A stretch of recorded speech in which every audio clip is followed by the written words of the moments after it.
ਮੀਂਹ ਦੇ ਬਿਨ ਸੌਣ ਨਹੀਂ ਹੁੰਦਾ, ਮੀਂਹ ਦੇ ਬਿਨ ਸੌਣ ਨਹੀਂ ਹੁੰਦਾ, ਕੁੰਭ ਦੇ ਬਿਨ ਨੌਣ ਨਹੀਂ ਹੁੰਦਾ, ਆਦਰ ਦੇ ਬਿਨ ਗੌਰ ਨਹੀਂ ਹੁੰਦਾ, ਦਰ ਦੇ ਬਿਨ ਗੌਰ ਨਹੀਂ ਹੁੰਦਾ, ਚੰਗੇ ਕਲਾਕਾਰਾਂ ਦੇ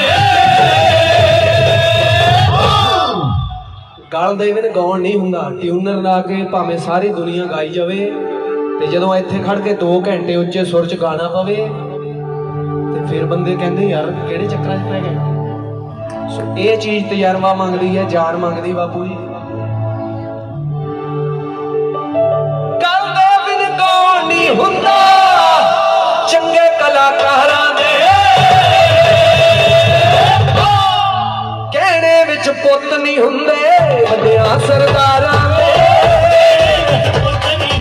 ਓਏ ਵੱਡੇ ਸ਼ਾਹੂਕਾਰਾਂ ਦੇ ਪੁੱਤ ਨਹੀਂ ਹੁੰਦੇ। ਸੰਧੂ ਸੌਣ ਜਾ